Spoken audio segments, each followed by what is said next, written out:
Beg your pardon? Meredith, who is this coarse person with the foreign accent?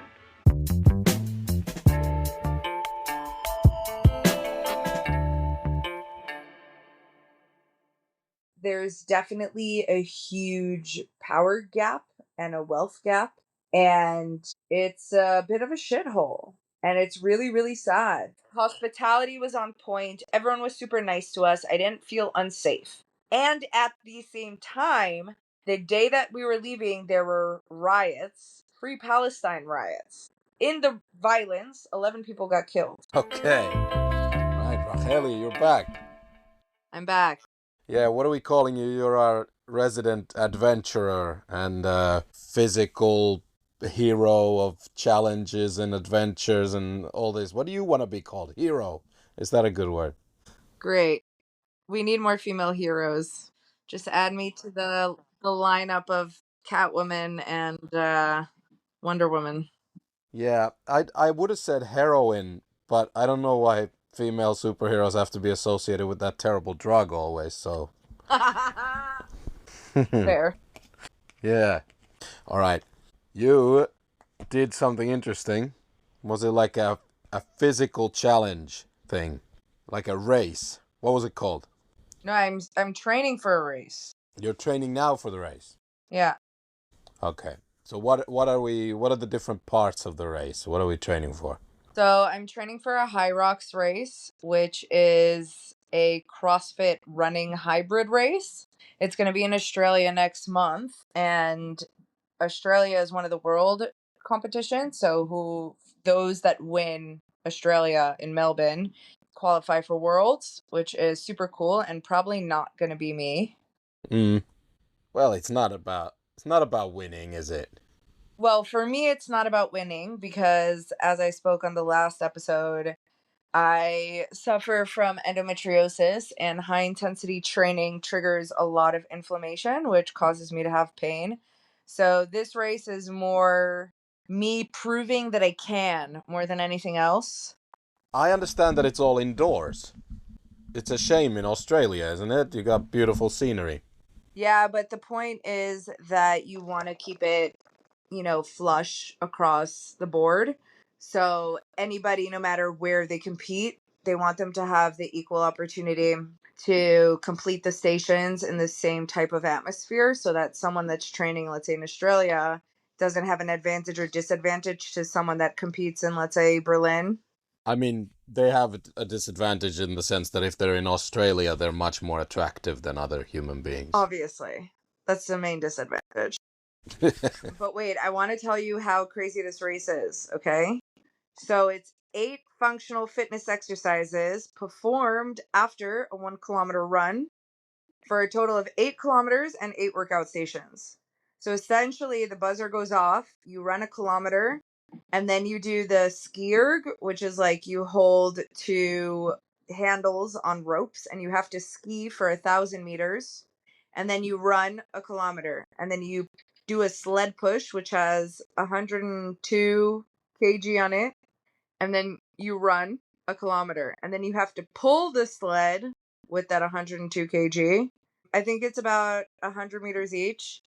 And then you run another kilometer. Then you do burpee broad jumps for 80 meters, which means you do a burpee and then you have to jump as far as you can. So you do as minimal burpees as possible. Another run. Then you row for 1,000 meters on a rowing machine. Another run. You do the farmer carry, which is holding a kettlebell in each hand. There's 16 kg for 200 meters. And then run again. Then you do sandbag lunges. It's 10 kg on your shoulders and it's 100 meters of walking lunges. And then run one last time to go to the last station, which is 100 wall balls. And it is a 4 kg medicine ball. So is that like 8 runs? 8 runs of a kilometer? Yeah, 8 1 kilometer runs and then 8 stations. Ugh. Wow. What's a good time? Like, go maybe women and men or whatever the categories are, over 60s and people in their 20s. What are like good times for this? Because I can't even imagine. The first place people are usually in about an hour. I would say the average-ish time that I'm seeing online is about an hour and a half, but I'm not sure if that's the case. I think it might be more because it also depends how fast you run. Some of these people are running like 3, 4, 4.5 minute kilometers. Like, that is so fast. Right now, running is definitely my main weak point, and I'm at about a 7-minute kilometer. And that's Yeah. without doing all this crazy exercise in between. Yeah, but I wouldn't worry. I mean, finishing, for me, the problem would be even towards the end that all my steps would count as running. Like, I'd be proud if I got to the end and said that I did actually run all these bits. I wouldn't Totally. care about the time. And then you have the running in between the stations. Like, once you go into a station, you also have to run into your slot. It's pretty intense, and you're right. That is my goal. I think on the internet, obviously we see the top of the top of the top, and the people that are posting are usually the people that are winning or did a really good job or are full athletes, and I think the average person is just trying to have a good time and finish it. I did a Spartan race in Thailand last month, and the winners were clocking in at about 2 hours and 30 minutes. And I went with two friends, and we did our best, but we were waiting for each other and making sure each of us got through each obstacle because it's a 10-kilometer run and 25 obstacles, and it took us 4 hours. Yeah. So I'm hoping this will take less time. Okay, I have a couple of serious questions. First question is, when did you start prepping for this, and how's your time looking right now? How many full runs have you done? I haven't done a full run yet. Okay, that's good, right? You're meant to build up to it. You might as well Yeah, not do one until the day, right? yeah. I have been training since July, but it's been on and off. In July, I was doing CrossFit. In August, I was doing a lot of strength training and general cardio. In September, I was in Thailand training Muay Thai, which is also a lot of cardio and just endurance training. And then in October, I was climbing mountains in Pakistan, which we'll get into. And then I was training in Sri Lanka. But I've been working with my trainer since October. So I would say I have about 3 months under my belt. So how do you feel? Are you gonna finish this, or I mean, you're gonna finish it by willpower alone, but Finishing is the only option. Time wise, we'll see. If I've learned anything from my training sessions, is that slow and slutty, but slow and slow, steady, slow and slutty. slow and We're slutty. gonna make new T-shirts. That's it. There's gonna be new. Yes. Come to the race and just wear it slow and slutty. Slow and slutty wins the race. Yeah. I did get a company to sponsor my race look. So that's really exciting. And I'm hoping that if I look good and I feel good, then obviously I'll race better. But when you're, for example, today I was doing intervals. So I was doing, let's say, sled push, sled pull, and then assault bike. And then rest for a minute. And then I would do 30 wall balls and assault bike. And assault bike is like biking super fast with your arms. It's a CrossFit style bike. And I realized when I was doing that, obviously, my goal is to sprint through the bikes and to do it as fast as possible. But at the end of the day, my goal is just not to stop. So if that means slowing down a little bit, then I slow down a little bit. Or for my warm up, I had to do sprint intervals, and I was using one of those runner machines. So it's like a treadmill that runs as fast as you allow it to. I don't Okay. know if Yeah, you've yeah. seen it. It's kind of like almost horseshoe shapes, and the more you lean forward, the faster it goes. And then if you're more in the middle, it goes a little slower. So instead of fiddling with a treadmill to go up and down, I knew I'd have to go for about 6 minutes at a time. And so I just go as fast as I could. And then if I felt myself burning out, then I would slow down so I didn't burn out and then have to walk. Does that make sense? Yeah, that makes a lot of sense. First of all, the technology we've come up with to simulate the things that we're meant to be doing every day anyway as human beings. It's crazy that there are just treadmills there where you can lean in and lean out. Maybe we should all just live lives where it looks more like a HYROX challenge, you know, where we lift shit and run every day. That would be an idea. Yeah, as we should. I do have to say about your sponsor. Do you think they would do one for me where I would wear our t-shirt with the talking ass donkey and I'd be called slow and slutty? Like instead of the number of the contestant, I would just be called slow and slutty, sponsored by whoever. My sponsor is providing me with a hot pink jumpsuit.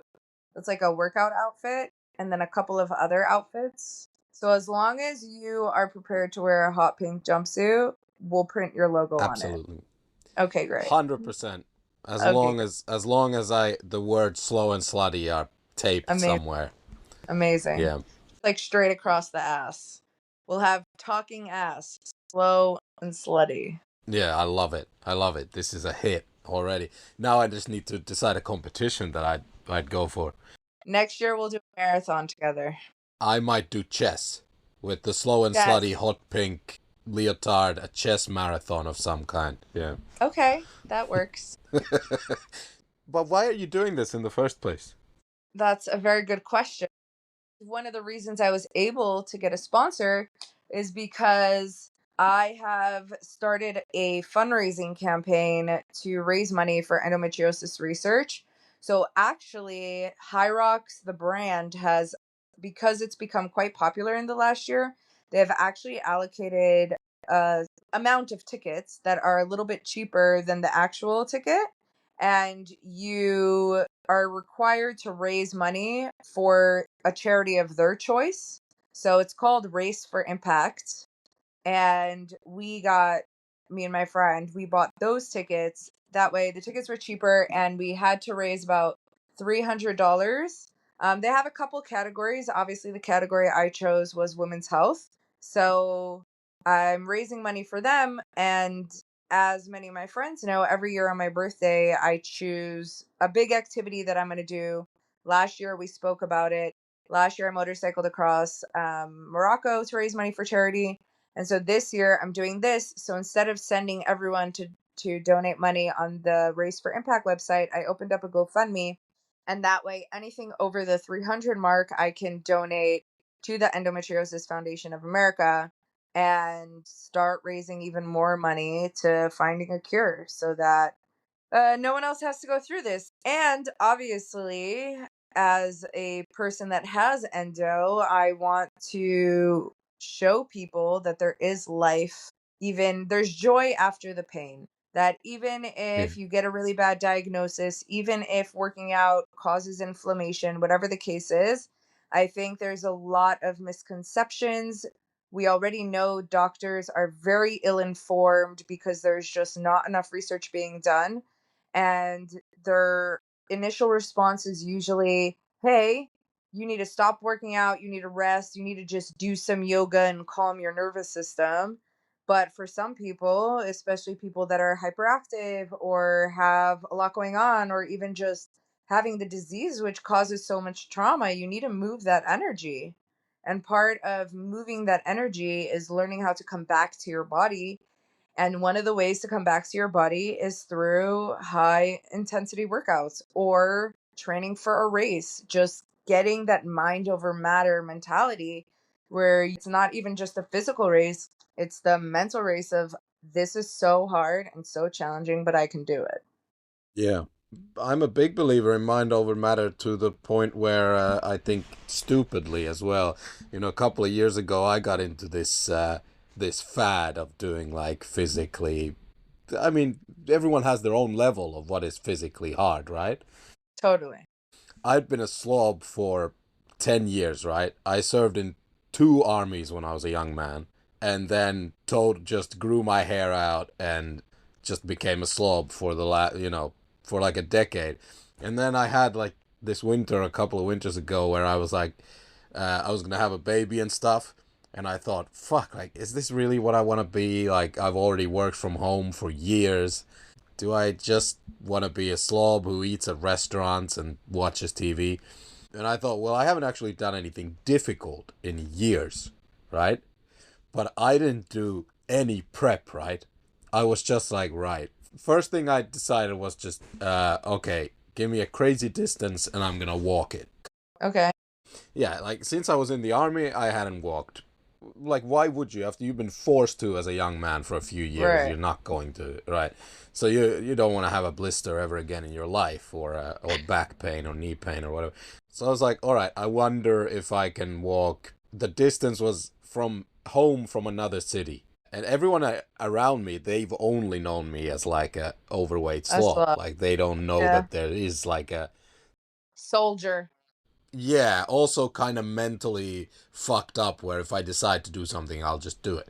Yeah. So, so I just started walking home, and the distance was slightly over a marathon. I think around, what would it have been, like maybe 30 miles in total, but it was all up and down, like along the British coastline, right? So hilly, and yeah, caught a beautiful day.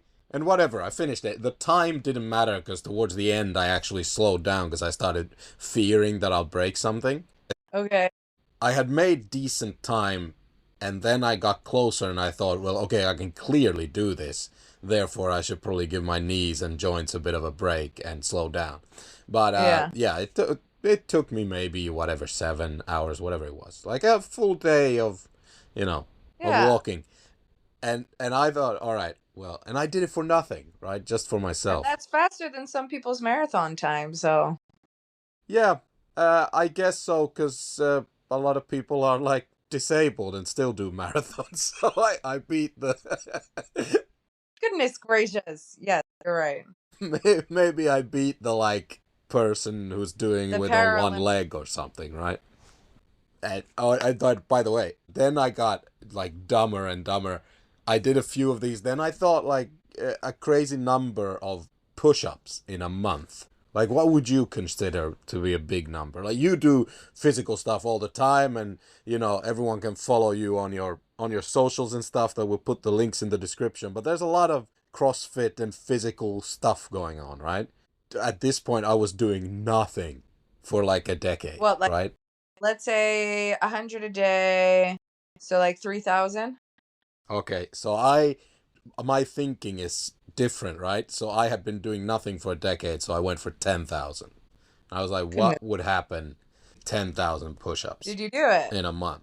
Well, if you want me, we can make this about me, because actually these are fun. I've never told anyone, other than my partner who lived with me and saw me do this. But initially, of course, a moron who hadn't done push-ups in a long time, and I mean, I wasn't a total slob. I had hobbies, like I played ball games and fun things, but just didn't go to boring gym sessions or whatever. So first day, I went way too hard and tore my abs because I was tensing the midsection in a way that I hadn't done in so many years. That something like clearly said, it wasn't a full tear because I kept going. Spoiler, I didn't go to the hospital, but something like really hurt and like said no more in like the left side of my abs. Wait, was it done after one day? That happened on the first day. I calculated that I need around 400 of these per day so that I can afford maybe to miss a day in case like a wedding comes up or something. In the end, I did have weddings and work trips and stuff, and I still did them in the hotel rooms or so. But so I did around 400 a day, and in the first week, I had this like semi-torn ab, so I did them all through the pain. I just didn't stop, even though I clearly got injured on the first day. Oh my god. So it was excruciating to do 400 push-ups a day for the first week.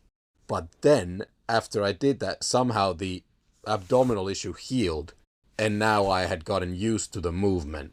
So then the second week was easier, and I did like the 400 a day, no problem. As in, problem, it is tiring every day, but not...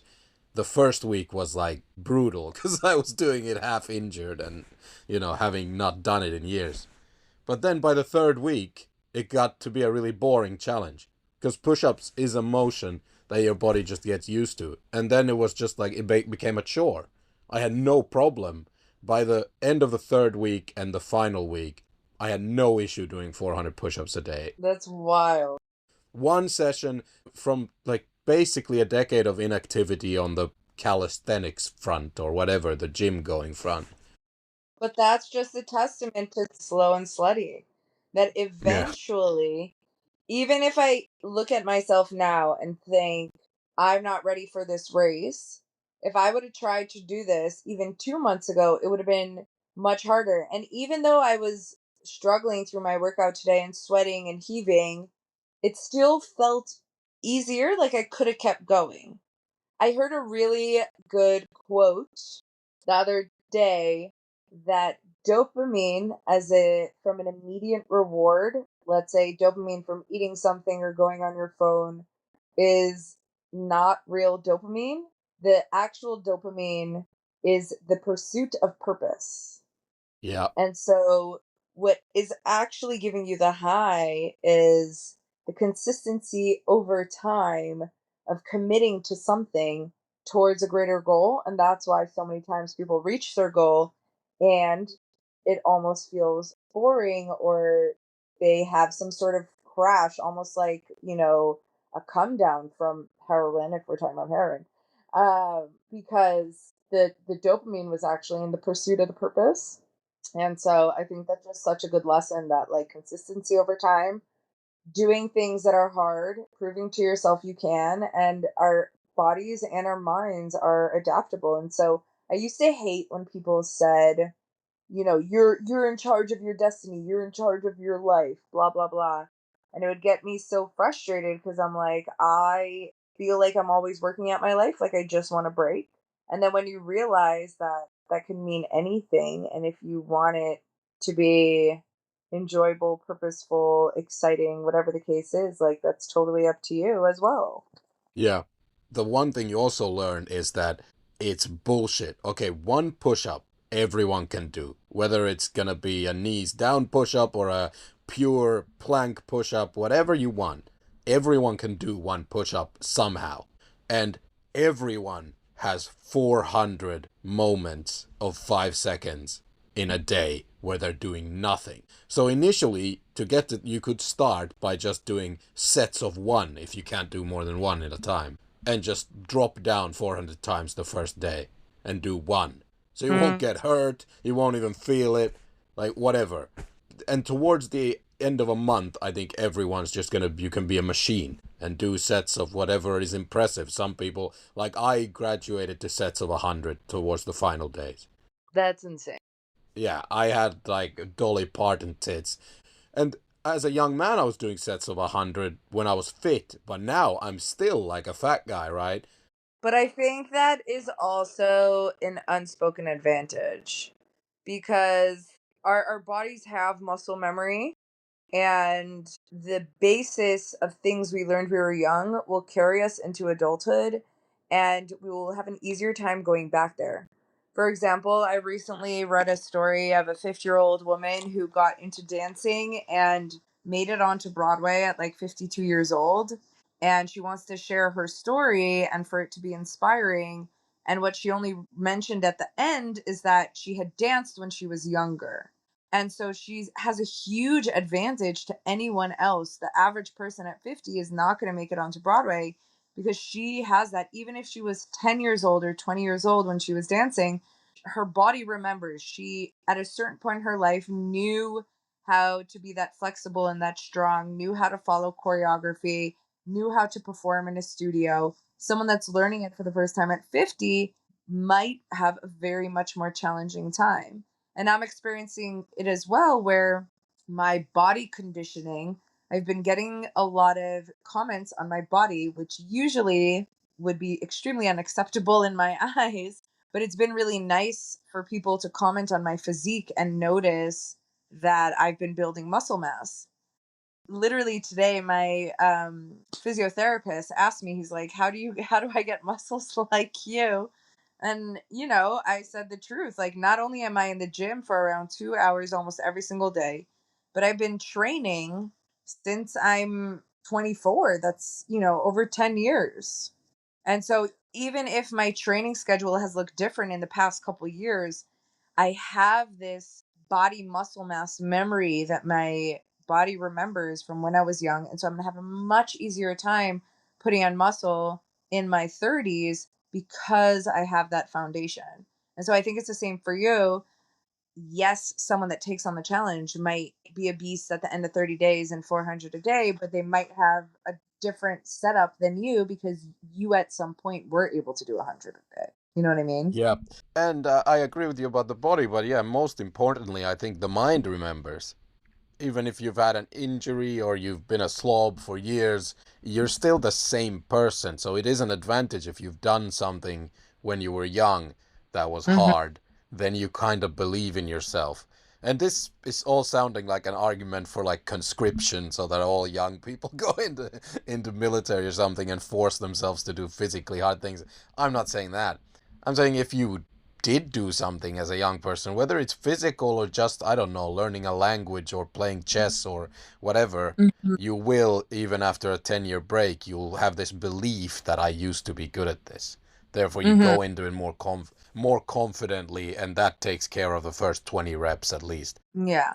I think every single child should have a creative outlet, whether that be music, painting, poetry, pottery, whatever the case is, some place to express themselves, and then some place to physically express themselves with energy. So whether it be a sport or dancing or movement or martial arts, some sort of physical endurance that helps them move their body. Because we also have to, like you said, it's not only the mind and it's not only the body, it's also a spiritual connection and how, you connect to things outside of yourself, how you move things energetically so they don't get stuck in your body, whatever the case is. There's so many benefits to, and then you also have the physiological aspect. And this is something else that I'm going to be teaching as I start taking on clients that have endometriosis, is that your genetics can be turned on and off. Just because you have an autoimmune disorder, just because you have an ailment, doesn't mean that that is your destiny forever. Literally, through movement, through food, just like stress changed your physiology, you can also use movement and food to reverse it or change it again. And then that also goes back to the mind part because have you heard of, I don't know if we spoke about this last time, but have you heard of Dr. Joe Dispenza? No. Who's this? He is a doctor turned guru who now does meditations to help you heal through mind and mindset. And he has a book called Becoming Supernatural, where he teaches you how to create these mindset shifts and essentially create new neural pathways that then change your physical genetics and allow your body to heal itself. It's super fascinating. You have to believe in it somewhat for it to help, but also your brain doesn't know what's real and what's not real. So sometimes even just telling yourself these things is Yeah. super helpful. That sounds like some crazy science. Yeah. And just like, if you tell yourself, oh, I suck at this, or like if you, especially athletes, they have something called sports psychology where athletes will imagine, let's say a basketball player will imagine himself dunking. And then when he comes to dunk, he has a higher chance of making it through that visualization. And then if he misses it, even if he knows how, it'll mess with his brain, even though he does know how, right? But then when you tell yourself, oh, I don't know what I'm doing, then your body starts to believe it. And so it's that fine line of finding the balance between the real stories and the stories that you tell yourself and telling yourself new stories so that you can accomplish things that you never thought you could. Yeah, visualization. They use that in all kinds of sports where they say that there's real benefits to sitting down and just seeing yourself do it. I don't know. There must be a limit though. Like if I can visualize myself right now doing 10 pull-ups, and I'm fairly certain it won't help. So there's some limits there. Although I'm going to send you the study because they did a study where people visualized and people practiced, and the people that visualized were still more accomplished than the people that didn't visualize and didn't practice. But that does bring me to the next one, which was has to do with this, like visualizing or believing that you can do something because you've done it before. So I knew this or had this theory. Right. Right. Therefore, the next one I did, I decided to go real weird, to do something that I didn't know whether I would do. And this was the dumbest one and the most dangerous one, and I don't actually recommend this to anyone. This was proper stupid. But so I had never swam more than, I think, 1.5 kilometers, because I was always told, like, swimming is good exercise and this is a good amount to do, and be in the pool for whatever, 45 minutes, an hour, and get out. But I was never tired. I never felt like swimming was good exercise for me. I never felt out Uh-huh. of breath. I never had any muscle tiredness, nothing. So I thought, okay, well, let's try a crazy swim then. So 1.5 kilometers, I think, was the most I had ever done, just because I got bored. Swimming is kind of boring. And I just got out of the pool. There was no other reason why I hadn't gone past that. So what do you think the number was that I picked for this then? In a pool, not in nature. 5 kilometers. Well, I went for 8. Okay, and now the problem is, where do you find a pool that's big enough that you won't have to turn a million times, but also is open for enough time that this is gonna take? Because I thought this could take hours, right? Which it did. Anyway, I found a public pool. Then I gave myself a 3-hour window to do 8 kilometers. Okay. And what happened is I was slightly late from work to the pool, the public swim opening time. And then I didn't realize that before closing time, they get you out of the pool 15 or 10 minutes before, so that you have time to change and get out of there before they all shut the place. So I had to revise it by 1 kilometer. So I went down to 7. And, and let me tell you, the first two, real easy. But that's when you hit that, like, mental belief wall. Now I don't know how much more I can do, because I've never done anything like this, right? So my pace slowed down like crazy. It was like a mental thing, right? And I would say around halfway, 3.5 kilometers is maybe where it really started hurting and the tiredness sets in. Because swimming is really tiring. It's like a whole body thing. Yeah. It's a very underrated form of exercise. Yeah. And I had no idea, because I'd never pushed myself beyond that point where, because some people get tired swimming 25 meters because they don't have the technique and it's really tiring. I guess I Mm-hmm. learned good technique as a kid, and I just liked the water as a kid, so I just never got tired from swimming 1 kilometer. I was never fast or like athletic at it, but I was just always a decent swimmer. So, so then after 3.5 kilometers, it gets real interesting. By the time you reach 4.5, 5, it got like really dangerous. Like the cramping starts hitting you. And remember, I had done no prep for this. I didn't do this like in stages, and it was so dumb. Why do you do this to yourself? I don't know, I just wanted to try, And and, and I did finish the 7 with just enough time to get out of the pool and leave. But so what happens is, when the cramps set in, you slow down almost to a crawl, and you better do those first bits pretty quickly so that you have some time to play with. But what I was worried about is, like, lifeguards at a public pool don't give a shit. And I would have loved to have gone fancy and like booked a hotel pool and booked a room in a hotel and gone to the pool and done this. But then you have to turn a million times, and that's cheating, right? It's got to be mostly Yeah. swimming, because the turning gives you a break. So the cramping, if both legs cramp at the same time, like, you can seriously drown. The public, like, lifeguards, they were just chatting to each other, and like, I think it was a male and a female, so they were obviously like planning to fuck at some point. So like, they had no interest in what was going on in the water, right? So they like so this was like seriously stupid and dangerous. But somehow I got to the 7 without dying, right? The interesting part is then the tiredness, after having never been tired from swimming before, now I'm more tired than I've ever been before, suddenly. Like, now, it's like that movie scene where people survive a shipwreck and they crawl out and they can't walk, right? Mhm. So I'm like, I can barely walk to the showers and then to my car, and I'm thinking this is seriously dangerous to drive home. Like, I shouldn't be trying to drive home. Mm-hmm. Survived the drive as well, and then the night. Like, oh my god, the full body pain of every joint, bone, You and need to muscle. do a Epsom salt bath. No, I don't think any stretching or baths or anything would have helped prepare for this. The only thing that would have I could have avoided this by going slowly, like prepping for this, rather than Right. doing it in one go. I was just in like agony for like 2 days and 2 nights. Everything hurt. Yeah, don't recommend that one. Wild. My point is, I guess it gets more difficult if you don't believe that you can do it. Totally. And it does help to prep. I will say, it's funny that you bring that up because I haven't really been sore.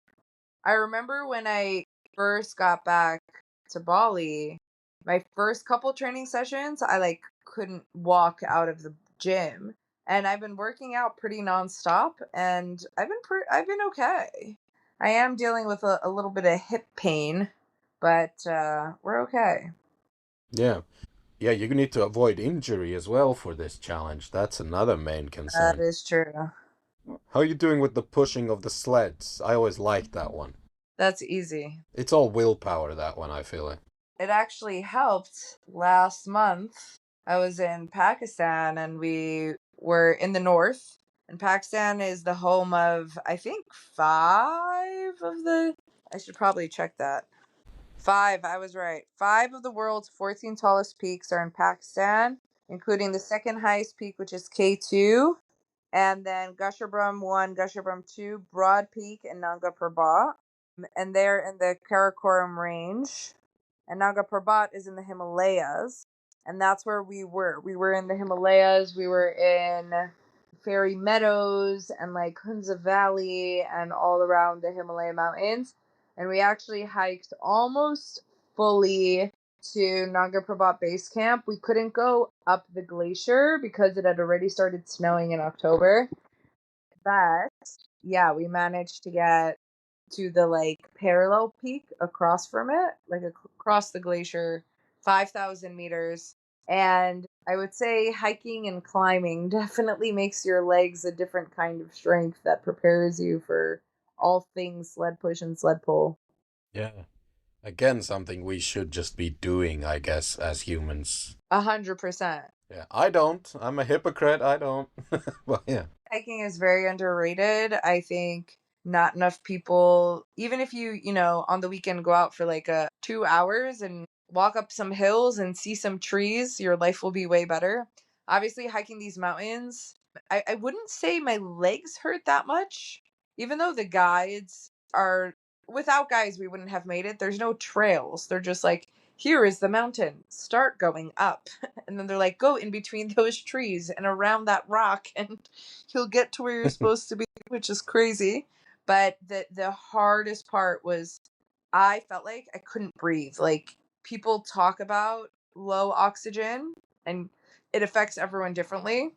Some people get nauseous, some people get a headache. I just felt like I was breathing through a straw and you're trying to put one foot in front of the other and you're just like Yeah. Why Pakistan though? I feel like there are mountains in the Western world. Why did you go there? Well, first of all, because I can. Second of all, because I could. One of my friends is also an adventure traveler, and she put together a small group of friends to do like a guided tour.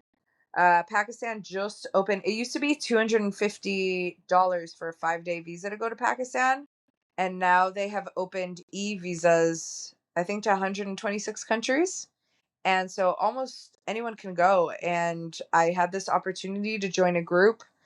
It was a small group, so it's still, and she's an adventure traveler, so it wasn't like very touristy, it wasn't like a tour bus and a tour guide. We were with a bunch of locals that took us around. One day we would be in the city. We were in the city for 2 days, then we drove to the north, hiked for a week. We hung out in the city in the valley, hiked for another week, and then came down to Islamabad. We started in Lahore. And so that was nice. Obviously, doing it by myself would have been more challenging, more risky, and more difficult. but I had this opportunity to go with the small group, and so I took it. And it's also before people start going, you know? I feel like people Yeah. are going to start taking advantage. It's untouched nature, untouched land. Only I think in the past 5 years did they accept contracts from China, who brought over tools and supplies, and they blasted through the mountains so that they could build proper highways to connect the north and south of Pakistan. Because until then, it was just like rickety jeeps that were going on these like mountainous roads. So the north of Pakistan, it was either had to fly there or it was very hard to get to. So it's a very interesting place to visit. It's almost like it's untouched in a way. Yeah, that's you hear, especially living here in the UK. I mean, obviously everyone knows loads of people who've been to Pakistan, but they're mostly people of Pakistani origin, or they have family there and stuff, so they're just kind of going to visit the home country or visit the old country, you know? Right. Right. For them it's not exotic, but I don't think I know anyone who's like just a random person from the Western world, especially a woman who's been to Pakistan. Now you know. Now you know. Now I know them, yeah. So, what's the verdict? You promised me some juicy opinions. I'm so excited. What's the Oh my god. If this podcast goes viral, I'm going to get canceled for sure. low risk, you know? Okay, so my opinions are Pakistan got independence, I want to say August 47, when British mandate left the area and left India and whatever. And some countries were able to establish democracy, and I don't know exactly the inner workings of the political situation there, but there's definitely a huge power gap and a wealth gap, and it's a bit of a shithole. And it's really, really sad because I think they are the second or third highest gem distributor. Like they have some of the largest mines in the world, and they are being taken advantage of for their natural resources. Yeah. And it's a shithole of a country. Like, I mean, the highways are not highways. They're not real. Of course, there are some highways in the country. And of course, there are nicer areas in the big cities. But in general, you're driving through the streets and it's super chaotic and the roads aren't done very well and the cars are really old and there's most places don't have. I'm talking like your average, yeah? Like we stayed in these like luxury apartments and like there was no water and like there's dirt piles outside and there's no parking lot and most of the places we went, because we were driving from place to place, like there's no toilets. It's usually a squatty potty and a hut outside. There was a huge issue with mudslides in the north because there was a lot of flash flooding, and so they had like mudslides and avalanches and stuff that completely wiped out roads. Like half of, I think it was like 100 meters of riverside wall just fell into the river. And from what I understand, the local government isn't helping, but rather the local military that's assigned to that area, because it's a more country area. They have a unit that specializes in engineering and they're helping put together the road. And then when we were in the really far north, there was a certain, in order to get to Fairy Meadows, you have to take, so we took our van to where the jeeps are, and then you had to take a jeep up the mountain. And when you get to the mountain, it like takes out about 1,000 or 2,000 meters so that you can start your hike from pretty high up already. And a mudslide had taken out the road, and so they had us walking over the mudslide. It was terrifying. And it was, a bunch of local guys had made little crevices in the mudslide, and you just hope you don't lose your footing and slide all the way down because that would suck. And that's what happened to me last year when I was in, sorry, not even last year, beginning of the year when I was hiking Machu Picchu. I did the Salcantay Trail, and there were 9 mudslides, and we had to cross them by foot, and I slid halfway down one, and I was so traumatic that I was just like so nervous going over every one of these. And yeah, and the government is not providing any assistance. It's just like a bunch of local people that are like, I saw there was the, what's it called? The Jeep behind us was full of like supplies, like as much water and sacks of rice it could bring. And then they had some guys come meet it and help drag it over the mudslides to get to the other side. It's really sad. And I think what was really interesting for me is there's a lot of like cognitive dissonance. Like, on the one hand, when we were there was not one moment that I felt unsafe. I didn't feel like anyone was going to touch me. I was also dressed obviously more modestly and respected the area, especially in the north. In Hunza, they're Ismaili Muslims, which is like, I would say it felt a bit more reform in a way, or like traditional, where they were, I would say, very devout, like spiritually, but less strict about some of the rules. Like, the woman would wear a scarf, but it wasn't like hijab wrapped, tucked in. You know what I mean? Yeah. But this is maybe slightly more moderate, but still, you don't sound like this was an amazing experience. Wait, wait, wait. I'm just speaking out loud. I didn't plan my thoughts. So in the Okay. north, hospitality was on point. Everyone was super nice to us. I didn't feel unsafe. And at the same time, the day that we were leaving, there were riots, Free Palestine riots, that got so violent and so bad that the police ended up fighting back and I think killing, in the violence, 11 people got killed. It got so bad, the police took semi-trailers and blocked off the highway in Islamabad because they were coming to the, I think, American consulate or to the parliament building or whatever. But what I realized also from talking to the locals is, while some people may feel some sort of way towards Palestinian solidarity, that anger is fueled from the injustice that they feel in their own country. It's not that they actually want to go to Palestine and help Palestine. It's that they need a cause to give themselves the fuel to go riot against the government, because who are the people? It's a bunch of men that are not being paid fair wages. The inflation in Pakistan has, like, I think quadrupled in the past 5 years. People are starving. They are not getting their needs met. Their cities are not taken care of.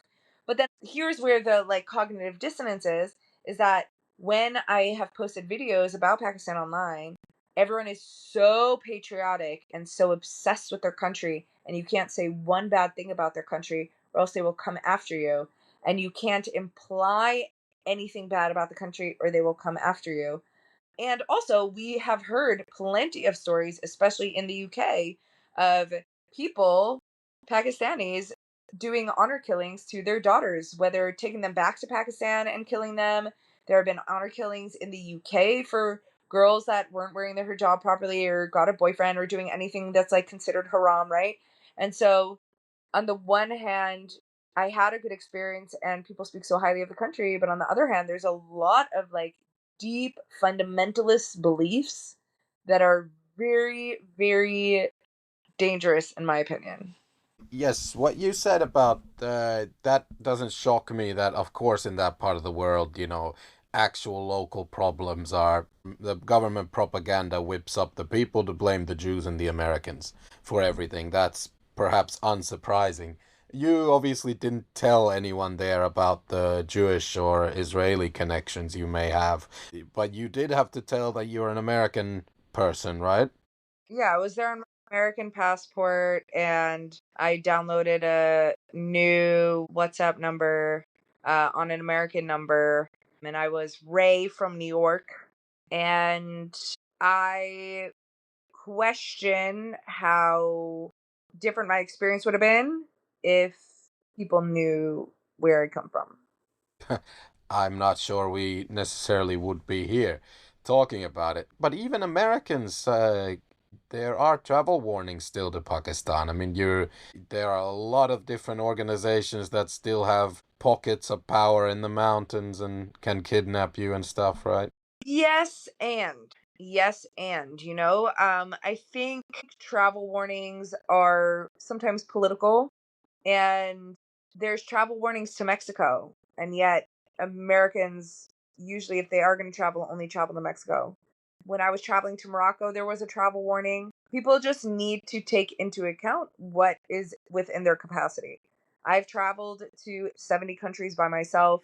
This was in a group trip. I felt really confident. It was with someone that was local, whose our safety was their priority, right? And so had I gone by myself on a motorcycle trip, things might have looked different and I might have taken different precautions. But because it was a group trip, I really wasn't that worried, to be honest. Yeah. Any alcohol anywhere in Pakistan? We found some. We found some. Okay, well done. What's the story there? Is this source protected or The source is protected. I will say that there used to be a lot of US embassies in Pakistan, obviously when there was like the Afghan Iraq war, whatever. Also BS, but that's another story. So in the American embassies, or in the old embassy, I think it was, I don't think it's the embassy anymore, they do have like a speakeasy, and drinks were quite expensive. I want to say they were like $10 or $15. They had like mixed drinks and beers. And then when we were in the north, we got our hands on some moonshine from a secret source. And then when we were in Islamabad, we ended up meeting some local guys literally on the street, and they're like, "Yo, if you guys want to hang, we got you." And they came over with like bottles of liquor, and they said they had like a black market connection. I was like, okay. To be honest, I haven't really been drinking. I didn't really partake. I think I had some drinks at the embassy. And that's the thing. No matter where you are, even in Turkmenistan, we found a bar. There's always, if there's a will, there's a way, and if there's prohibition, there's a black market. Yep, yep. So, Pakistan then, as a woman, nobody bothered you. What was I mean, you said you were fine, but what about local women? How was life in Islamabad? Yeah, so interesting that you say that, because there's definitely a staring issue. I would say it was worse than India even. I was ready to swing hands sometime. And like they would get real close and they would film you without consent and they would look. I was never touched. And I don't know if that's because we were in a group or if that's because our guide was a man, that they weren't going to risk it, or if I looked like I was going to punch them in the face. But no one touched me. And if they would have, I would have punched them in the face. But I will say you're right. We brought it up a couple times. Women were not seen and not heard, is what it felt like. Majority of the shops were men. Majority of the restaurants were men, both the workers and participants. When we would be at like rest stops along the way to the north, where you just have like a gas station, a restaurant, whatever. Again, there were some families traveling together. Otherwise, it was groups of men. You didn't really see groups of women. You didn't really see women out and about, even in the markets.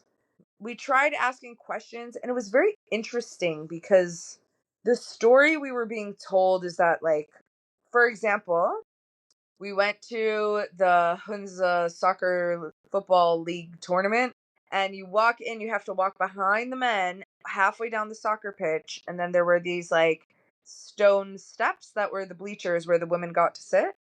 And I was like, why are they segregating the women? And they were like, no, no, no, it's because the women are more revered, and so they get the better seats, and they get to sit, in this special place, because they're more honored. And there was a lot of talk like that, like, oh, the men are the one in the shops because the women don't need to be out and be doing busy work. Like they get to be at home and be with their friends, and like the men have to take care of everything because the women are honored. So unfortunately, I didn't get to speak to that many women. We stayed with a family. Our last place we stayed with a family, and we did get to speak to the hostess quite a bit, and she was super lovely. And that was near to Hunza, so it was like more liberal, I would say. And yeah, she was like kind of like the modern woman. She was the principal of the school. She opened the school there. She was a very cool person, but that was definitely a one kind of experience. Yeah. But again, when you grow up in that mentality, you know, I'm not going to come in with Western ideas and say that my way of life is better. But it was very interesting to observe as an outsider. And this is what I was going to tell you. When we were at the football game, I was talking to some of the girls that were there, and we were trying to like get to know them, like figure it out. And some of them had these like name tags on, and then turns out some of them actually work for the league. Majority of the girls were without scarves. One of the girls told us she's 19 years old. She's on the national ice hockey team and the national girls football league. And she travels around the world to go to like the world championships, and she's on the national team, and they're actually doing really well. And I was talking to her a little bit about like opportunity, and she said she doesn't need a male guardian, and she's allowed to wear shorts when she plays football, and she, you know, wears pants when she plays ice hockey, and she doesn't have to cover her hair. And I'm curious if status and location also has to do with that, considering the fact that she comes Definitely. from the area Yeah. where it's like, again, more relaxed.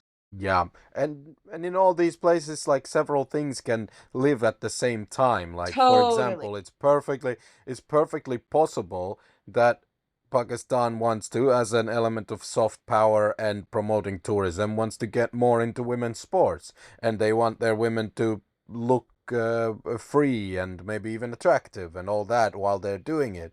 But this, at the same time, the regime itself could be the same repression as it always has been. You look at Turkey, for example, same thing at the bridge between the Middle East and Europe. They have a bunch of things that are so free and European, but in another way, they're going more and more Islamic and sort of trying to become the new leader of the Sunni Islamic world in a sense, and Yeah. challenging Egypt and Saudi Arabia and Qatar and all that. Like they're in these massive countries. Like Pakistan has a population of what, like 100 and something million. What is it? Like these are such massive countries that so many things can live there at the same time, right?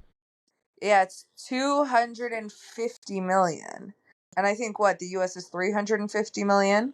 So it's definitely not a small country. And we have to take into account they border multiple countries. Like they border Yeah. also Afghanistan, also Iran, also India. They border so many different countries.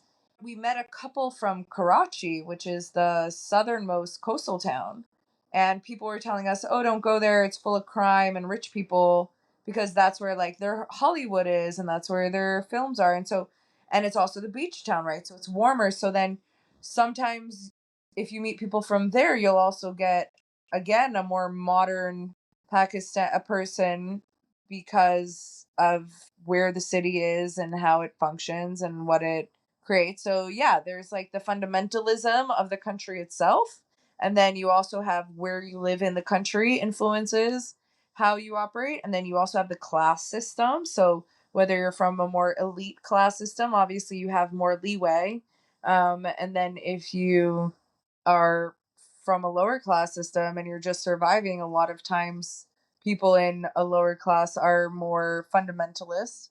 And you find, I mean, I know from being in Dubai, Saudi, Turkmenistan, places like that, even if the leaders and the upperclassmen, even in China, act a certain way, dress a certain way, and perpetuate these traditional way of life, they, because of their status, have the opportunity to go out partying in underground bunkers and fly all over the world and, I don't know, get strippers in Romania, whatever the case is. Obviously, not everyone's doing that, but I'm saying it's much easier for them to preach a certain way of life because they have the freedom to go do whatever they want. Yeah. It's not to say everyone is doing that, but some. For example, in China, anything Google or Meta is banned, right? But then when I met people that their parents were in government or they were in an international school or they were more educated, more well off, lived in a bigger city, they all had a special SIM card that allowed them to have Instagram and like the Western apps. And then they could be exposed to the Western propaganda, blah, blah, blah. Yeah. You know what I mean? They have been selected, yeah. And then if you're in a smaller city, then they haven't even heard of Instagram. Yep. That's when, authoritarian government and systems other than Western democracy are fascinating to visit and so forth, but you do often find things that are, you know, a little bit weird like that, a little bit different. Like certain people have money, other people don't. Certain people have access to schools, other people don't. Like I'm like you. I'm an appreciator of all cultures, and you know, but I'm also not one of those people that can't say out loud that I prefer to live in the Western world. I definitely prefer to live in the Western world. But what's been interesting is also, even though I was born in the US, I didn't live there for many, many years.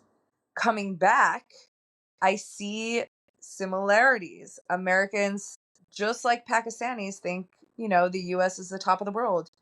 You haven't left your country. You haven't left your state. I remember I drove from California to New York and I was in like Utah and I was in a gas station. It was like a 6-year-old working there and they had worked there since they were a teenager. And they're like, "Where are you from? You look different." And I'm like, "I'm from New York. I'm driving from Nevada to New York." And they thought I was bonkers. And I personally know quite a few people in the US that don't even have passports. And I think only 25% of United States citizens have passports. Yeah, but why would you? It's America, the land of the free. It's the best. Why would you leave, you know? But what else is there, really? Right.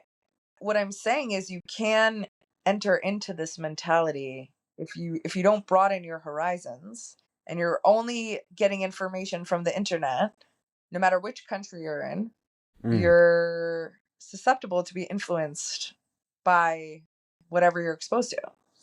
Yep. Well, it's interesting. I think with Americans though, there's a cultural thing as well.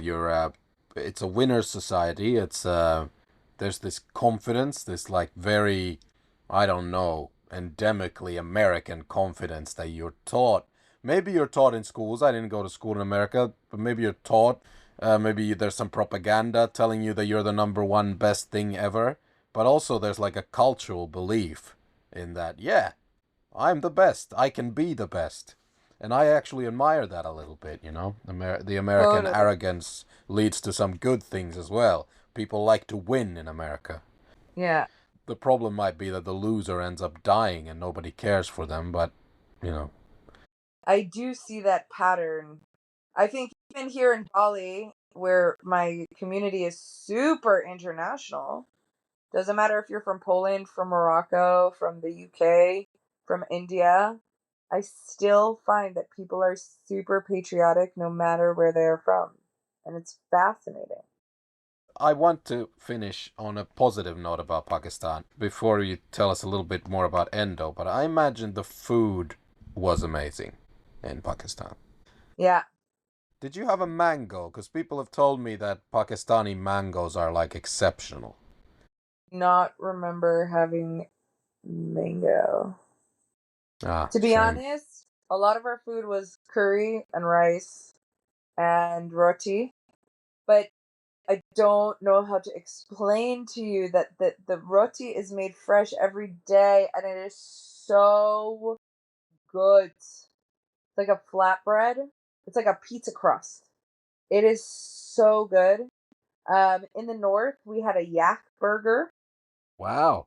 that was amazing, and then they also had apricot cake, which was unreal. And then in the south, I'm sure they have a different cuisine. In Hunza, there was quite a bit of dairy. We had some like pasta and like yogurts and stuff, which was very different and really delicious. I would say there's a lot of similarities. After Pakistan, I went down to Sri Lanka, and the roti in Sri Lanka is kind of like a super thin laffa, almost like a tortilla, but more soft and fresh, very thin. And they put everything in the roti, so they have like they'll make it into a little triangle and make like a samosa where they'll roll it up and put in like chicken. They do one where they put banana and chocolate and then they put it on the grill and then it's like a melted chocolate banana Yeah. roti. Oh my god. We do that too. It's called a Nutella and banana crepe Oh over my here, god. you know. Oh my god. Yeah, but the roti, because then it's like sweet and savory. Oh my god, it's so good. And then they also have something called, now I'm blinking, kotu. They take a bunch of rotis and then roll it in a ball, and then they cut it really thin to make almost like these like noodle strips. And then instead of making a stir fry with rice, they make it with these strips of roti. That's incredible. You can have bread in your actual main dish. I love that. Yeah, so I would say the similarities of like this Southeast Asia, Pakistan, India, Sri Lanka would be like the curries. Everything is really spicy, the fresh roti, rice, and they just I'm going to go off on a tangent for a second, but they use a lot of spices.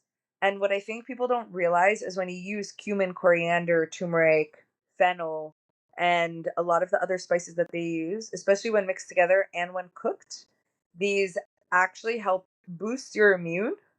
So even though, we were in like super high altitudes and it was cold, and then I went all the way south and I went, straight to Sri Lanka, I, knock on wood, didn't get sick at all. Like, not only do these foods taste good, but they really just boost your entire immune system.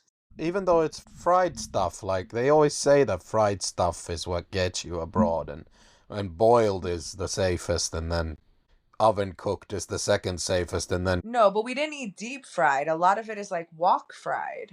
We didn't eat things yeah, that I were like see. Yeah, deep fried.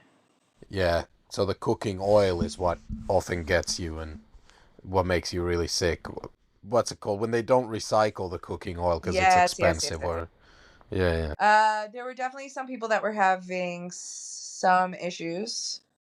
And then in the mornings, they would sometimes have a fried bread, which I wasn't agreeing with, and I had to stop eating.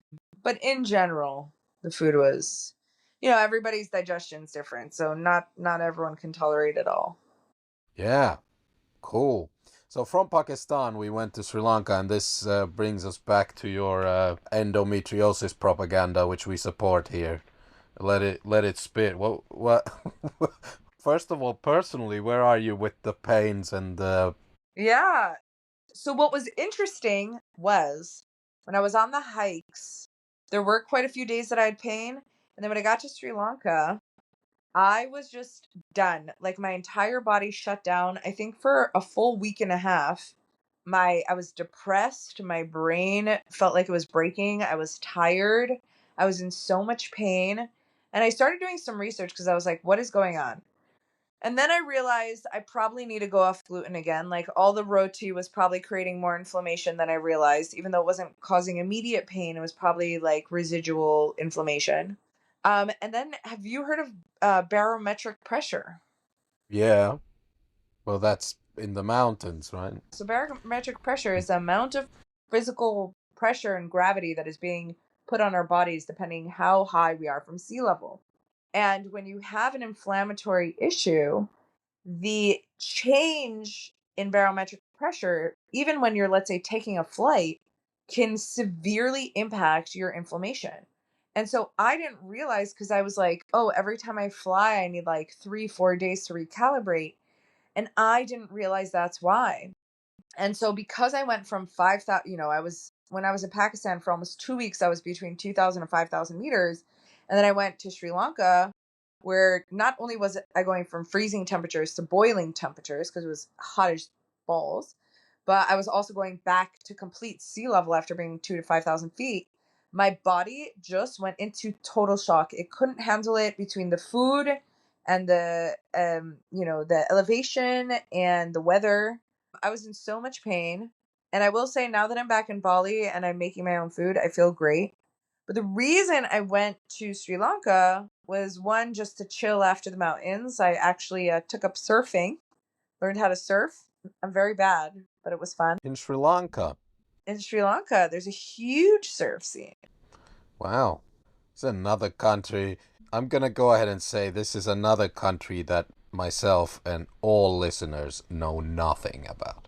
I know we have one or two listeners in Sri Lanka, so I know they might No know way. something about it. Yeah. Okay. And I have a friend whose family is originally from Sri Lanka. So we have 3 listeners who know something. The rest we know nothing about Sri Lanka. Hello. Yeah. Okay. Are you born? Are you born? That means hello in Sri Lankan. Cool. But the reason I went to Sri Lanka was because I had been doing some research about endometriosis in Southeast Asia to see if I can get treatment here. And I saw that they have a South Asian or an Asian conference for endometriosis. I started doing some research and I found the website and I was emailing back and forth with them. And I was like, listen, I'm a patient and an advocate, and I do a lot of advocacy work, and I'd love to be a part of this conference. Is there a way I can be a part of it? Maybe be a volunteer, like just so I can come. And they're like, oh, we can have you as a delegate. I wasn't really sure what that meant. And they gave me like a discount code, and I went to go buy the ticket. It was $700 for 4 days. Okay. That is quite expensive. And I'm like, you know what? Fuck it. Like, I will make this money back. Doesn't matter. I'm going to go see what happens. Also, the actual conference was like Sunday, Monday. But then on Saturday, they had an entire day about endometriosis surgery. And on Friday, they had an entire day about diagnosing endometriosis through ultrasound. Now, in the US, that is not a concept. They don't know how to read about endometriosis on an ultrasound, nothing. And so I was like, you know what? I think without the Friday, Saturday, it was like $500. I'm like, I'll pay the extra $200 and just go to these so I can understand a little bit more. Anyway, I show up on day one, and it's at one of the local hospitals in Colombo, which is the capital city. And I start talking to people, everyone's calling me doctor. They're like, doctor, right this way, please. Doctor, we're going to have the presentation in this room. And I'm like, okay, doctor. Okay, doctor who? And it takes me about halfway through the day until I realize every single person at this conference is an endometriosis specialist. Majority of them are surgeons, and they have either been sent here by their country or by their hospital on a delegation. You were sent, on the other hand, by your own stupidity, or yeah. And so I meet these like lovely women from the Philippines, and I'm talking to them, and like they are the top surgeons in the Philippines. Like, books are booked, like can't get an appointment with them, like nobody has access to them. And I'm talking to them, and they're like, how did you get here? Like, our hospital sent us on a delegation, da da da. And I'm like, I don't know, I just bought a ticket online. And they're like, you can do that? And then like the next day I met the head of surgery in all of China. He's like the head of the entire Chinese delegation. He's like, in all my 40 years of going to conferences, I've never met someone that just like bought a ticket and came. It was crazy. I ended up meeting, anyway, I met the top of the top of the top of the top on day 2. So the first day, again, we'll backtrack, was ultrasound diagnostics, which was insane because I feel like I now have knowledge and power to help other women, because in the US, doctors don't necessarily know how to read ultrasounds. You do an ultrasound with an ultrasound technician, a sonographer, and then they give their feedback to the doctor, and the doctor explains it to you, but they don't know how to actually read. And in all of Asia, the doctors are also sonographers, and they were telling me that they had the International Sonography Conference, ultrasound conference in Mexico this year, and the Filipino doctors were telling me that the US doctors didn't come because they have their own ultrasound conference in like Florida. So 100 countries met up in Mexico and all shared information, but the doctors from the US didn't come because they have their own conference. I bet theirs is better. Theirs is so much better. It's in Mar-a-Lago. It's in a nice golf resort. Why would they go to some shithole country? But they're not learning anything, and they're so far behind. They're so technologically disadvantaged because they're not sharing tech with people that they literally, like, I wish I was a sonographer because they took me a step by step to show you, this is what a normal sonogram looks like. This is what someone with endo looks like. This is how to be able to tell it's endo, whatever. The next day they took us through surgery. Again, in the US, a lot of times they only know how to do surgery in the pelvis. There they explained, this is surgery on the bowels, this is surgery on the kidneys, this is surgery on the gallbladder, this is surgery on the stomach, this is surgery on the urethra, whatever, the ureter. This is how to do surgery in the entire abdominal cavity so that you're doing less damage than not. And also how to use the ultrasound to prepare for your surgery so you're not going in blind. Because in the US, they go in blind. They're like, we don't know what we'll find. If we find something, we'll take it out. But then you end up needing multiple surgeries. Anyway, it was crazy because then at the end of the day, we took a picture and everyone was laughing. They're like, come on in here. And it's just me and 100 doctors I love from this. Russia, Iran, Sri Lanka, Philippines, China, like Pakistan, Indonesia, like Uzbekistan, all around the world, and me. Anyway, it was bananas. And it was just an insane experience. It was an insane experience.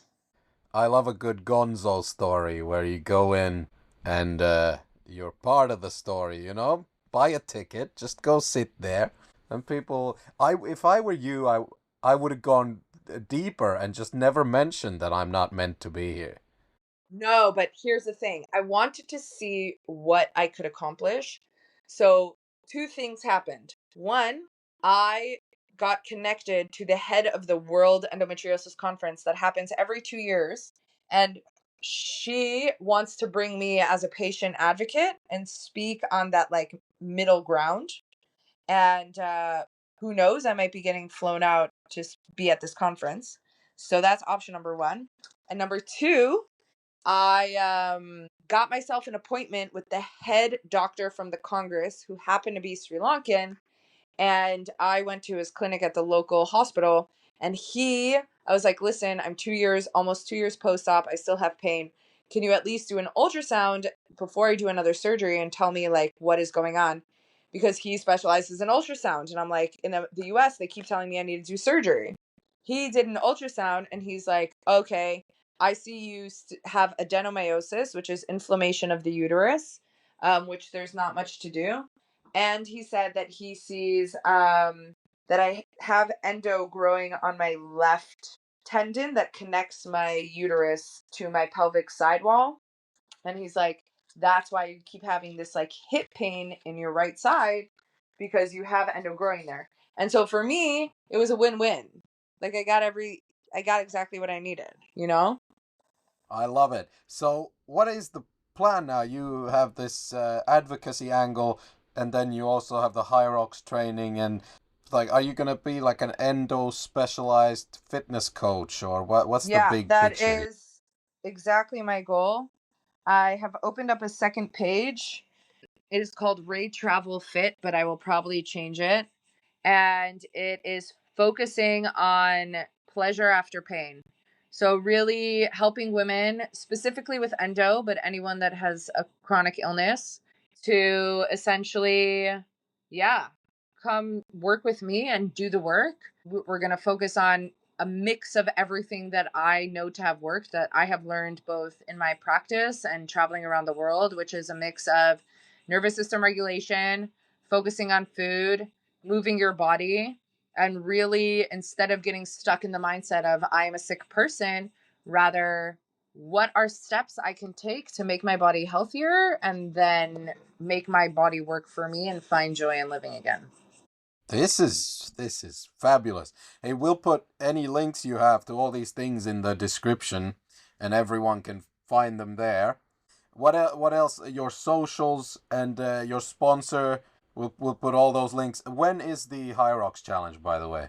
The HYROX race is December 14th, so hopefully this comes out before then. Yes, it will. And can we all watch you do it? How do we tune in? Ooh, maybe I'll ask one of my friends to live stream it on my Instagram. Okay, fantastic. We'll put links to that as well. And on top of all of Racheli's or Ray, we're gonna go with Ray's channels. You have to follow this one. Click all the internet buttons on this show. What are they? Follow, rate, review, all that jazz. Share. Share with a friend, you know. If you're torturing yourself with my voice for an hour every week, then imagine if you could have your least favorite friend or relative also go through that same thing. Yeah. I do have to steal for the end the public service announcement. I'm gonna take the easy one. A roti is delicious, and we should all bake one tonight. What do you want to say? You have a inspiring message to the towards the end. Yeah. Eat roti. Oh, no. This is my inspiring message. Meditate, masturbate, and manifest your best life. I think you're going straight to the top of the rankings with that one. I love it. Tell you what, we look forward to the challenge, and then afterwards, come back and tell us whatever happened. Your life seems to be so full of adventure. We always want to hear from you again. And thanks so much for your time, Racheli. Thank you again. Have an amazing day.